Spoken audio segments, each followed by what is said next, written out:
হয়, আমাৰ কালি গোসাইগাঁও থানাৰ আণ্ডাৰত যোনটো তুলসীবিল আউটপোষ্ট আছে তাতে এটা ইনফৰ্মেশ্যন পোৱা গৈছিলে যে দুগৰাকী মাইনৰ ছোৱালী ঘৰৰ পৰা মিচিং আছে।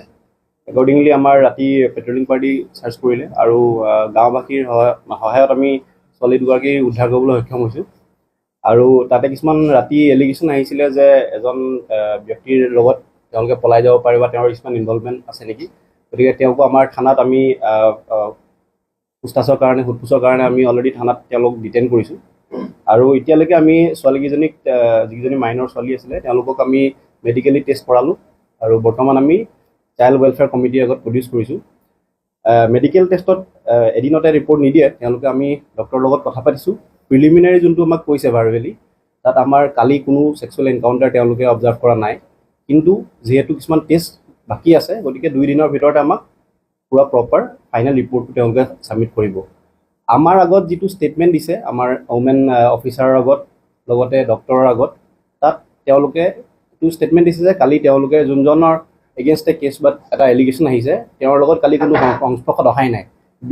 তেওঁলোক দুগৰাকী তেওঁৰ লগত কেতিয়াও লগ পোৱা নাই কালি। গতিকে যোনটো আমাৰ এটা সংবাদ আহি আছে যে কিছুমান গ্যাং ৰেপ হৈছে বা এনেকুৱা, সেইটো কমপ্লিটলি কালিৰ ঘটনাটো কমপ্লিটলি মিছা। বা আমি এতিয়ালৈকে আমি যিখিনি প্ৰিলিমিনাৰী গম পাইছোঁ, এতিয়ালৈকে কোনো তাৰ আমি বেছ পোৱা নাই। তথাপিতো আমি কাইলৈ আমি মেজিষ্ট্ৰেটৰ আগত প্ৰডিউচ কৰিম আৰু আমাৰ 183ত তেওঁলোকৰ ষ্টেটমেণ্ট ল'ম। মেজিষ্ট্ৰেটৰ আগত যদি ষ্টেটমেণ্ট হয় সেইটো সদায় আইনৰ চকুত একচেপ্টেবল হয়। আৰু তাত যদি কাৰোবাৰ ওপৰত আৰু এলিগেশ্যন আহে বা তেওঁৰ কথা কিবা আহে তেতিয়া আমি একৰ্ডিংলি লফুলি একশ্যন ল'ম। ছোৱালীকেইজনী আমাৰ অলপ ফকিৰাগ্ৰাম ছাইডৰ এটা গাঁৱৰ পৰা উদ্ধাৰ হৈছে। ৰেপৰ ইনচিডেণ্ট হোৱা নাই এতিয়ালৈকে মই যিখিনি ক'লোঁ আপোনালোকক, তেওঁলোকৰ ষ্টেটমেণ্ট ছোৱালীকেইজনীয়ে যিটো আমাৰ ওমেন অফিচাৰৰ আগত যিটো ষ্টেটমেণ্ট দিছে, মেডিকেলৰ আগত যিটো ষ্টেটমেণ্ট দিছে, তাত কালি কোনো ধৰণৰ ছেক্সুৱেল ইণ্টাৰক'ৰ্চ হৈছে বুলি আমাক জনোৱা নাই।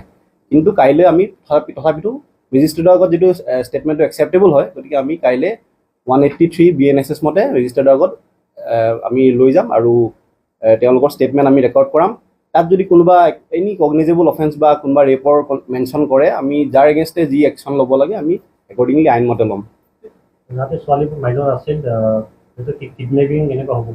এতিয়ালৈকে মই যিটো গম পাইছোঁ, আমি ষ্টেটমেণ্ট যোনটো শুনিছোঁ বা CWCটো আমাক কমপ্লিটলি জনাব পৰা নাই। আমি যিখিনি গম পাইছোঁ, কালি অলপ তেওঁলোকৰ ভুল বুজাবুজি হৈছে ঘৰৰ মাজতে, অলপ ভয়তে তেওঁলোকে ৰাতি পলাই গৈছে। ৰাতি তেওঁলোকে অলপ ইফালে সিফালে ঘূৰি ফুৰিছে, ক'ত ঘূৰি ফুৰিছে তেওঁলোকেও নাজানে। ৰাতিপুৱা সময়ত যেতিয়া তেওঁলোকক উদ্ধাৰ কৰিছে, গাঁওবাসীয়ে দেখিছে যে দুজনী ছোৱালী কিয় আছে, তেতিয়া আমাক খবৰ দিছে। আমি ইন টাইম বিচাৰি থকা পাৰ্টীয়ে তেওঁলোকক উদ্ধাৰ কৰিছোঁগৈ। আৰু মই ৰিকুৱেষ্ট কৰিম যে যাতে আমাৰ যোনটো মানে